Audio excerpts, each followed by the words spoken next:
Sir నమస్కారం sir. నమస్తే అండి ఆంజనేయులు గారు. జీవితంలో మనిషి ఏజ్లో ఎలా సంపాదిస్తాడు, ఏజ్లో ఎలా పొడగొట్టుకుంటాడు డబ్బులు?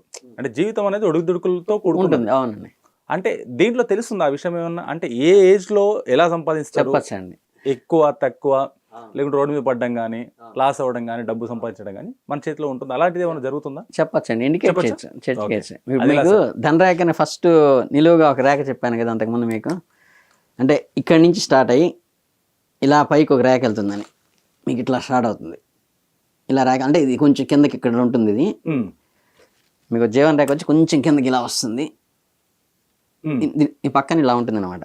అంటే ఏంటంటే యాక్చువల్గా ఇప్పుడు ఇది శుక్రస్థానము, ఇది చంద్రస్థానం అనుకుంటే ఈ మధ్యలోంచి స్టార్ట్ అయ్యి పైకి నిలువుగా ఏదైతే రేఖ ఉంటుందో దాన్ని అదృష్ట రేఖ అంటారు, ఫేట్ లైన్ అంటారు, ధనరేఖ అంటారు.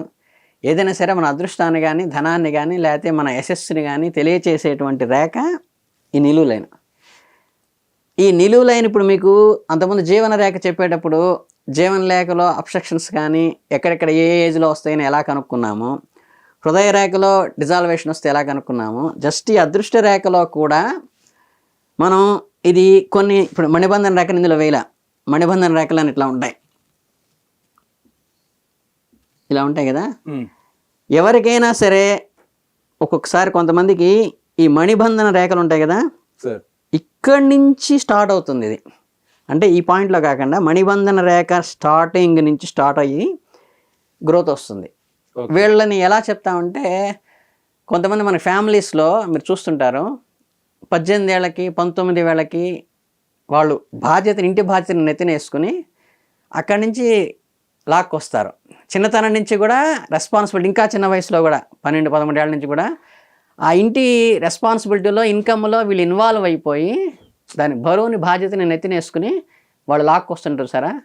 ఈ టైప్ ఆఫ్ టెండెన్సీ ఉన్నవాడు కానీ ప్రారంభంలో ఇక్కడి నుంచి మణిబంధన రేఖ నుంచి స్టార్ట్ అవుతుంది. ఓకే. అంటే ఏంటంటే ఆ ఇన్కమ్ సోర్స్ అంటంతో పాటు అది బాధ్యత కూడా అవుతుంది. అంటే ఆయన ఇన్కమ్ సోర్స్లోకి ఎంటర్ అవుతున్నాడు. చిన్న వయసులో ఎందుకు ఎంటర్ అవుతారు? ఎప్పుడైనా సరే మీకు సామెత కూడా చెప్తుంటారు, చిన్న వయసులో ఎవరైనా బాధ్యత తీసుకుంటే తండ్రి అసమర్థుడై ఉంటాడు, లేకపోతే కొంచెం డల్లో ఉంటాడు. రిటైర్మెంట్ తర్వాత కూడా చేసుకున్నాడంటే కొడుకు అసమర్థుడై ఉంటాడు. అంతే కదా సార్, ఆబ్వియస్లీ. అలాగే తెలియకుండానే అవసరం కోసమో లేకపోతే వాడికి అవకాశం వచ్చో చిన్న వయసు నుంచి ఎర్లీలో ఎర్నింగ్ స్టార్ట్ చేసే వాళ్ళని ఇక్కడ మణిబంధన రేఖ నుంచి కూడా కింద నుంచి ఇలా వచ్చేటువంటి రేఖను బట్టి మనం స్టార్టింగ్ అంటాం. అలా కాకుండా జీవన రేఖలోంచి వచ్చిందనుకోండి, జీవన రేఖలోంచి వచ్చేది అంతకుముందు చెప్పాను. ఎందుకంటే తండ్రి కూర్చునే గళాకొట్లో వీడు కూర్చోవడం, లేకపోతే తండ్రి పెట్టిన ఫ్యాక్టరీలో వీడు పనిచేయడం, లేకపోతే వాళ్ళు ఆల్రెడీ ఎస్టాబ్లిష్మెంట్ చేసిన దాంట్లోంచి కనుక గ్రోత్ వస్తే జీవన రేఖలోంచి వస్తుంది. లేదు జీవన రేఖ అతుక్కుని వస్తే ఆ ఫర్మ్ కానీ ఆ ఆర్గనైజేషన్ కానీ వాడికి ఎంత వర్తున్నా సరే దాంట్లోనే అతుక్కుపోయి దానికోసమే జీవితం మొత్తం ఎండ్ చేస్తాడు. ఓకే. ఇలా కాకుండా ఇప్పుడు కింద నుంచి వస్తేనేమో ఎర్లీ నుంచి అన్నారు కదా, మధ్యలో నుంచి వచ్చింది అనుకోండి, ఇక్కడి నుంచి వచ్చింది అనుకోండి, అంటే మనకి ఇక్కడ రాహుస్థానం అంటారు మధ్యలో, ఆ అరచేతి మధ్యలో ఉంటుంది కదా, అక్కడి నుంచి స్టార్ట్ అయితే మిడిల్ ఏజ్ నుంచి అంటే ఒక 25-30 ఏళ్ళ నుంచి స్టార్ట్ చేసుకున్న వాళ్ళు అక్కడి నుంచి ఎర్నింగ్ స్టార్ట్ చేస్తారు. స్వయం కృషితోనే వస్తుంది, ఎవరి మీద ఆధారపడకుండా. అదే ఇక్కడి నుంచి వచ్చిందనుకోండి, ఈ 2 రేఖల మధ్య, అంటే దీన్ని ఏమన్నారు మనం హృదయ రేఖ అన్నాము, దీన్ని వచ్చేసేమో మన శిరోరేఖ అంటాం. ఈ శిరోరేఖకి హృదయ రేఖకి దీన్ని మస్తిష్క రేఖ కూడా అంటారు. ఈ మస్తిష్క రేఖను ఈ హృదయ రేఖకి మధ్యలోంచి ఏర్పడితే 40 years నుంచి ఇన్కమ్ వస్తుంది. కొంతమంది ఏంటంటే చిన్నప్పుడంతా కష్టాలు పడి ఉంటాడు, చిన్నప్పటి నుంచి గ్రోత్ ఉండదు, చిన్నప్పటి నుంచి ఎర్నింగ్ ఉండదు. ఈ ఎర్నింగ్ ఏమవుతుందంటే అక్కడ దాకా వచ్చేసరికి అప్పుడు లక్కు కలిసి వస్తుంది. అంటే ఈయన మధ్య వయస్కు నుంచి, అందుకని నేను పూర్వం ఏదన్నా ఇప్పుడు బీదవాళ్ళు ఇలా వచ్చి తిరుగుతున్నప్పుడు ఇమ్మాయిని చేయండి అని గురువు గారు చెప్పారండి అందుకని చేసామండి అంటారు. వాడి తర్వాత కలిసి వచ్చిందంటే అమ్మాయి వల్ల కలిసి రావడం ఒకటిను పాయింట్ ఏంటంటే వాడి తర్వాత భవిష్యత్తులో ఉంది ఈ రేఖ. ఆయన చూసుంటాడు, చూసినందువల్ల ఇప్పుడు డల్గా ఉన్నాడు, ఇప్పుడు ఏమీ లేకుండా తిరుగుతున్నాడు, కానీ భవిష్యత్తులో ఆయన మంచి గ్రోత్లోకి వస్తాడు అని ఐడెంటిఫై చేయటం వల్ల ఇక్కడి నుంచి రేఖ ఉన్నప్పుడు దాన్ని చెప్పవచ్చు. అలాగే మణిబంధన రేఖ నుంచి ఎవరికైనా గనక కొంతమందికి రేర్కి ఇక్కడ ఇవి ఉంటాయి కదా, ఈ మధ్యవేళకి మధ్యలో రేఖలు ఉంటాయి కదా, వేళకి మధ్యలో ఈ చివరి రేఖ ఉంది సరే, ఈ చివరి రేఖ దాకా కూడా ఎక్స్టెండ్ అయితే జరుగుడులాగా ఉందంటారు కదా, ఇక్కడి నుంచి గనక ఇక్కడ దాకా ఎవరికైనా రీచ్ అయితే వాళ్ళ ఫేట్ ఎలా ఉంటుందంటే అబ్నార్మల్గా ఉంటుంది. అంటే మీరు స్టేట్ ర్యాంక్స్ లేదా యూనివర్సిటీ ఫస్ట్లు ఈ బ్యాచ్ ఉంటుంది కదా, అట్లాగే వీడు చిన్న పనిలోనే చాలా షైన్ అయిపోతాడు ఒకసారి. సినీ ఫీల్డ్ కానీ లేకపోతే మామూలు ఫీల్డ్లో కానీ లేకపోతే వ్యాపారంలో కానీ ఆఫీసులో కానీ సడన్గా ఏంటంటే వాడు పట్టిందంటే మిగతా వాళ్ళ సీనియారిటీతో సంబంధం లేకుండా, మిగతా ఆయన క్వాలిఫికేషన్ ఉన్న మిగతా వాళ్ళతో సంబంధం లేకుండా అబ్నార్మల్ గ్రోత్ వస్తుంది సరే.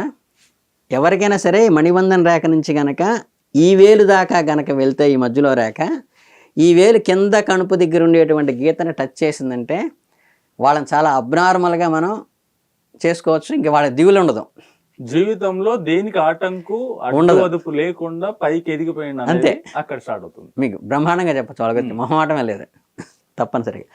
కాకపోతే ఏంటంటే ఈ రేఖ తలిగే దాంట్లో ఒక చిన్న క్లారిఫికేషన్ చూసుకోవాల్సింది ఏంటి జ్యోతిష్కులు, అంటే మనం చూసుకునేటప్పుడు జ్యోతిష్కులకు తెలుసు.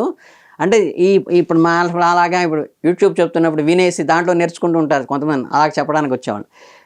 వాళ్ళు ఏంటంటే మణిబంధన రేఖ నుంచి వచ్చింది ఇక్కడ దాకా తగిలితేనేమో అబ్నార్మల్ అని చెప్పాం. అలా కాకుండా ఇక్కడి నుంచి కానీ స్టార్ట్ అయిన రేఖ, రాహుస్థానం నుంచి కానీ లేదా ఈ 2 రేఖల మధ్యలోంచి కానీ స్టార్ట్ అయిన రేఖ కనుక దీనికి తగిలితే అది నెగిటివ్గా చెప్తాం.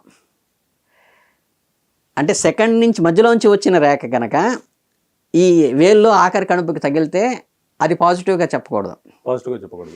ఇక్కడ నుంచి వచ్చిన రేఖ అంటే అడుగు నుంచి వచ్చింది కనుక కంటిన్యూగా ఇక్కడ దాకా వస్తే అసలు వాళ్ళకి దిగులు ఉండదు అనమాట. వాళ్ళని తీసుకెళ్ళి ఎక్కడ పడేసినా సరే బ్రహ్మాండంగా షైన్ అయి బయటకు వస్తారు. మొహమాటం లేక పెద్దలు అంటారు కదా, నడిచెట్లో పారేసినా సరే బయటకు మొహమాటం లేదు, మొహమాటం లేకుండా అబ్నార్మల్గా వస్తారు. అందుకని ఏంటంటే మధ్యలోంచి కానీ ఈ 2 రేఖల మధ్యలోంచి కానీ లేకపోతే ఇక్కడ రాజస్థాన్ నుంచి కానీ స్టార్ట్ అయ్యింది దీన్ని తగిలితే పాజిటివ్గా చెప్పకూడదు. కానీ కింద నుంచి వచ్చింది మటుకు అక్కడ దాకా వస్తే అబ్నార్మల్గా నిర్మోహమాటంగా చెప్పొచ్చు. దాన్ని బట్టి మనం అంచనా వేసుకోవచ్చు. ఇప్పుడు రేపు మన పిల్లలు ఉన్నారు, లేకపోతే మన కాబోయే అల్లుడు ఉన్నాడు, లేకపోతే ఇంకేదైనా మేనల్లుడు ఉన్నాడు, చూడంగానే ఈ అమ్మాయికి ఇట్లా ఉందిరా, అరే నా మేనకోడలను చేసుకుంటే మా వాడికి కలిసి వస్తుంది, మా వాడికి డల్గా ఉందన్నారు అనుకోండి, కలిసి వచ్చి హ్యాండ్ చేసి పెడితే ఎవరో ఒకళ్ళు ఇన్కమ్. ఇప్పుడు ఈయన మామూలు టెంపరీ టీచర్ జాబ్ చేస్తుంటే ఆవిడ గవర్నమెంట్ టీచర్ అవుతుంది. ఓకే, అర్థమైందా? వీటి ఆర్డినరీ లైఫ్లో ఉన్నాడు అనుకోండి, చక్కగా అన్నయ్య కూతురు చెల్లెలు కూతురు ఉంది, అమ్మాయికి బ్రహ్మాండంగా ఉంది. భార్యాభర్తల్లో ఎవరో ఒకళ్ళు సపోర్ట్ అయితే ఫ్యామిలీ నిలబడిపోతుంది కదా, వాళ్ళ పిల్లలు బాగుపడతారు కదా. అంటే ఏంటంటే ఇప్పుడు మనం చెప్పేది ఓన్లీ జాతకం చూడటం అనేది ఎదుటివాడికి కాకుండా మనం ఆచరణలో పెట్టుకుని దానివల్ల మనం బెనిఫిట్ అవుతాం. సమాజం బెనిఫిట్ కావాలి. మనం ఏం చెప్పినా సరే, ఇప్పుడు యూట్యూబ్లో ఎన్ని చెప్పినా సరే దానివల్ల చెప్పే ఆయన గొప్పతనంతో మనకి పనిలే, మనకి లైఫ్లో ఇంప్లిమెంట్ చేసుకోవడానికి ఈజీగా చెప్పాడా లేదా, క్లమ్జీ చేయకుండా దాని మ్యాటర్ని, దాన్ని మనం ఉపయోగించుకుని మనం బెనిఫిట్ అవుతామా లేదా. మనం బెనిఫిట్ అవ్వడం కావాలి, ఆడియన్స్ బెనిఫిట్ కావాలి ఫస్ట్. అందుకని మీ ఛానల్ వాళ్ళు ఏంటంటే ఆడియన్స్ బెనిఫిట్ అవ్వడం కోసం చెప్పేటువంటిది ఇదనమాట. మీరు క్లియర్గా ఇంకేది దాన్ని గందరగోళంగా చేసేసేసి క్లమ్జీకి కొంతమంది చెప్తుంటారు, క్లమ్జీగా అయిపోతుంది, విన్నప్పుడు విన్న ఆసక్తిగా ఉంటుంది, కానీ తర్వాత మనం చెప్పాలంటే చెప్పలేం.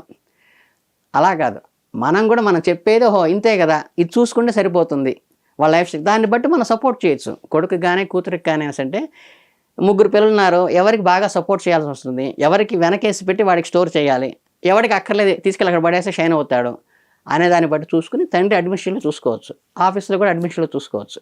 అలా చూసుకోవడానికి ఈ ఒక్క మధ్యలో రేఖని గమనిస్తే వాడు భవిష్యత్తులో గ్రోత్ అవ్వడం. మీ దగ్గరికి ఎవరైనా వచ్చారని ఆశ్రయమని కింద నుంచి రేఖ ఉండదు, ఇక్కడ నుంచి బ్రహ్మాండంగా గ్రోత్ వచ్చేసి ఉంటుంది. అయితే ఇక్కడ దాకా వెళ్ళకూడదు, అది ఇక్కడ నుంచి గ్రోత్ స్ట్రాంగ్గా వచ్చి ఈ 3 రేఖల్లో దేని దగ్గరకు వస్తుందో చూస్తే ఓహో వీడు మనకి పనికి వస్తాడు, అబ్బాయి నా దగ్గర ఉంటాను పని చేసుకోనికి ఎందుకు, ఇక్కడికి వెళ్ళడానికి వ్యాపార దక్షత వస్తుంది.